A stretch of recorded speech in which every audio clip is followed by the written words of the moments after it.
میں نے ابھی ایک ویڈیو ایک کلپ دیکھی، اس میں ایک مولانا صاحب بیان کر رہے ہیں کہ جب امام حسین علیہ مقام یہ جانتے تھے کہ میدان کربلا میں ہم کو شہید کر دیا جائے گا تو پھر اپنے وطن کو چھوڑ کر میدان کربلا میں کیوں گئے؟ اور یہ ان کا کوئی سوال نہیں تھا، بلکہ وہ شخص کوئی یزیدی ذہن رکھنے والا یزیدی تھا جو کہ صرف سوال نہیں بلکہ کمنٹس کرنے کی کوشش کر رہا ہے امام حسین علیہ مقام علیہ السلام پر، کہ جب ان کو یہ معلوم تھا تو وہ اپنا وطن چھوڑ کر ایسی جگہ پر کیوں گئے۔ لعنت ہو ایسے لوگوں پر جو کہ اس طرح کی کمنٹس بازی امام حسین علیہ مقام پر کرتے ہیں۔ بھئی اگر یہ انسان کا سوال ہے کہ ہم جاننا چاہتے ہیں کہ آپ کیوں گئے جبکہ جانتے تھے کہ کربلا میں کیا ہوگا، تو سوال اگر کوئی پوچھنا چاہتا ہے وہ تو ٹھیک ہے، لیکن کچھ لوگ ہیں جو کمنٹس کرتے ہیں کہ ایسا آپ نے کیوں کیا، یعنی کہ معاذ اللہ آپ نے یہ ایسا نہیں کرنا چاہیے تھا، معاذ اللہ ثم معاذ اللہ۔ دیکھو یہ بات تو صحیح ہے کہ امام حسین علیہ مقام جانتے تھے کہ ہم کو شہید کیا جائے گا، اور یہ بات خود حضور اکرم صلی اللہ علیہ وسلم نے اپنی بیوی حضرت ام سلمہ کو بتائی، اور تمام صحابہ جانتے تھے، اور فرشتے نے آ کر وہ مٹی لا کر دکھائی تھی کہ یا رسول اللہ صلی اللہ علیہ وسلم جس جگہ پر کربلا میں آپ کے بیٹے کو شہید کیا جائے گا اور جس جگہ پر آپ کا بیٹا آپ کا نواسہ گرے گا اس جگہ کی مٹی میں آپ کو لا کر دے رہا ہوں، اور وہ فرشتے نے مٹی آپ صلی اللہ علیہ وسلم کو دی۔ اور واقعہ کربلا ہونے سے پہلے کافی سال پہلے حضرت امام علی علیہ السلام تشریف لے جا رہے تھے، اور آپ کے ساتھ اور کچھ لوگ تھے، کچھ صحابہ تھے۔ اس وقت حضرت علی رضی اللہ تعالیٰ عنہ نے فرمایا تھا کہ لوگوں دیکھ لو یہ وہ جگہ ہے جہاں پر میرے بیٹے امام حسین علیہ مقام کا لاشا گرے گا، آپ یہاں پر گریں گے اور آپ کی یہاں پر شہادت ہوگی۔ یہ حضرت مولا کائنات بھی جانتے تھے، لیکن ایسا کیوں ہوا؟ کیونکہ یہ بہت طویل ایک واقعہ ہے کہ ایک مرتبہ جب امام حسین علیہ مقام چھوٹے تھے تو ایک زانو پر لیٹے ہوئے تھے، آپ کے حضور اکرم صلی اللہ علیہ وسلم کے ایک بیٹے دوسرے زانو پر تھے۔ فرشتے نے آ کر کہا کہ اللہ فرما رہا ہے کہ یا رسول اللہ صلی اللہ علیہ وسلم یا آپ بیٹے کو پسند فرمائیں یا نواسے کو پسند کریں، اللہ ایک کو لینا چاہتا ہے، ایک کو آپ رکھ لیں۔ تو اس وقت اللہ کے نبی صلی اللہ علیہ وسلم نے اپنے نواسے امام حسین پر اپنے بیٹے کو فدیہ کر دیا تھا، اور کہا کہ میں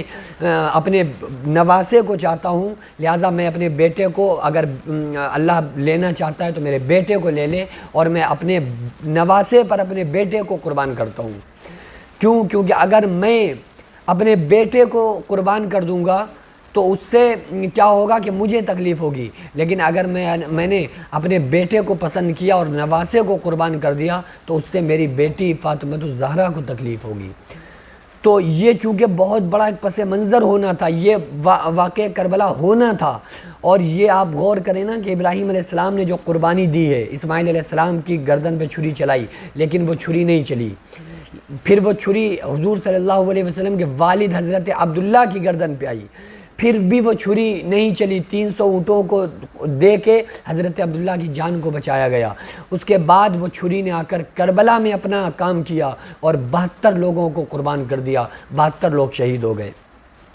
لیکن ایسا کیوں ہوا؟ امام حسین علیہ مقام جب جانتے تھے کہ میدان کربلا میں یہ چیزیں ہونا ہے تو ایسا کیوں ہوا؟ یزیدیوں نے وہاں چال کھیلی اور کہا کہ اے امام حسین علیہ مقام آپ یہاں تشریف لے آئیں اور ہم سارے لوگ آپ سے بیعت ہونا چاہتے ہیں۔ تو امام حسین علیہ مقام نے وہاں کا سارے حالات کو دریافت کیا اور ایک شخص کو بھیجا، کہا جاؤ دیکھ کر آؤ وہاں کے کیا ماحول ہے، وہ لوگ کیا چاہتے ہیں، کیا وہ لوگ واقعی ہم سے بیعت ہونا چاہتے ہیں۔ جب اس بات کے لیے بھیجا گیا تو کیا ہوا کہ وہاں پر ان لوگوں نے ایسا ظاہر کیا کہ واقعی ہم لوگ امام حسین علیہ مقام سے بیعت ہونا چاہتے ہیں۔ تو پھر آپ نے خط لکھا امام حسین علیہ مقام کے نام اور کہا کہ اے امام حسین علیہ مقام یہ لوگ واقعی ہم سے آپ سے بیعت ہونا چاہتے ہیں اور آپ آ جائیے، یہ لوگ بہت زیادہ آپ سے محبت کرنے والے لوگ ہیں۔ تو امام حسین علیہ مقام نے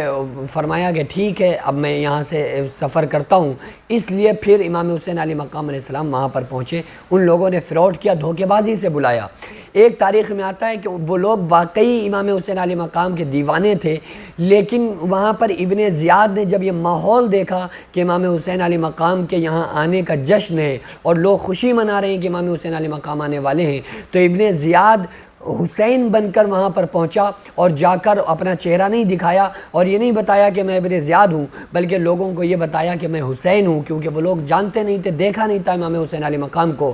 اور وہ پردے میں رہا اور پردے میں رہ کر امام حسین علیہ مقام کی طرف سے لوگوں کو خبر سنانا شروع کر دی، لوگوں کو غلط حکم دینا شروع کر دیا کہ یہ کرو، ایسا کرو، ویسا کرو، اس طریقے سے نماز پڑھو، یہ اس طریقے سے کام کرو۔ تو وہ لوگ پھر بدظن ہو گئے اور کہنے لگے کہ بھائی ہم تو سوچ رہے تھے کہ امام حسین علیہ مقام ہم کو اچھائی کا حکم دیں گے، لیکن یہ تو برے باتوں کا حکم دیا جا رہا ہے۔ لیکن وہ ابن زیاد تھا جو حسین بن کر کے وہاں پر ان لوگوں کو، جو لوگ امام حسین علیہ مقام کے چاہنے والے تھے، ان کو امام حسین علیہ مقام کی طرف سے نگیٹو کر دیا۔ ایک تاریخ میں یہ بھی آتا ہے۔ بہرحال ان لوگوں نے دھوکہ کر کے امام حسین علیہ مقام کو بلایا۔ جب آپ میدان کربلا میں پہنچ گئے، اس کے بعد ان لوگوں نے اپنا رنگ دکھایا، پھر وہ لوگ جنگ کرنے پر آمادہ ہو گئے۔ اس کے بعد امام حسین علیہ مقام نے فرمایا کہ میں کسی جنگ کے ارادے سے نہیں آیا ہوں، کیونکہ میرے ساتھ چھوٹے چھوٹے بچے ہیں اور میں اپنی بیویوں کے ساتھ اور میں اپنے بچوں کے ساتھ، بہنوں کے ساتھ، بھانجوں کے ساتھ آیا ہوں، چھوٹے چھوٹے معصوم بچوں کے ساتھ آیا ہوں۔ اگر میرا جنگ کا کوئی ارادہ ہوتا تو میں اپنے ساتھ اپنے لوگوں کو لے کر کے آتا، اپنی طرف سے جنگ کرنے والوں کو لے کر آتا، لیکن میں تو اس ارادے سے اس بار آیا ہوں، میرا خیال یہ تھا کہ تم لوگ مجھ سے بیعت ہوگے۔ لیکن ابن زیاد کا اور یزید کا، کچھ لوگ یزید کو بچانے کی کوشش کرتے ہیں، کہتے ہیں کہ نہیں، یزید کا کوئی ہاتھ نہیں تھا۔ اتنا بڑا امام حسین علیہ مقام علیہ السلام کی شہادت ہو گئی اور لوگ پھر بھی یزید کو بچانے کی کوشش کرتے ہیں، کہتے ہیں کہ یزید کا ہاتھ ہی نہیں تھا۔ لعنت ہے ایسے لوگوں پر جو یزید کو بچاتے ہیں۔ بھئی حکومت اس کی ہے، بادشاہت اس کے ہاتھ میں ہے، اور اتنا بڑا کانڈ ایسے ہی ہو گیا۔ دوسری بات یہ ہے کہ پھر جب دربار یزید میں لوگوں کو حضرت سیدہ زینب کو، امام زین العابدین کو اور سیدہ سکینہ کو دربار یزید میں لے جایا گیا، تو یزید نے کیا کارنامے دکھائے ان کے سامنے۔ تو اگر اس کا ہاتھ نہ ہوتا، اگر اس نے نہ کیا ہوتا، تو وہاں پر اس نے کیسا بیہیو اہل بیت کے ساتھ کیا۔ بہرحال یہ بات غلط ہے کہ یزید کا ہاتھ نہیں تھا، یزید کا پورا ہاتھ تھا، یزید ہی تھا جس کی وجہ سے پوری کربلا واقع ہوئی، اور ان سب کے پیچھے جو سب سے بڑا ہاتھ ہے، جو سب سے بڑا ذمہ دار ہے، وہ کمبخت بدبخت یزید ہی ہے۔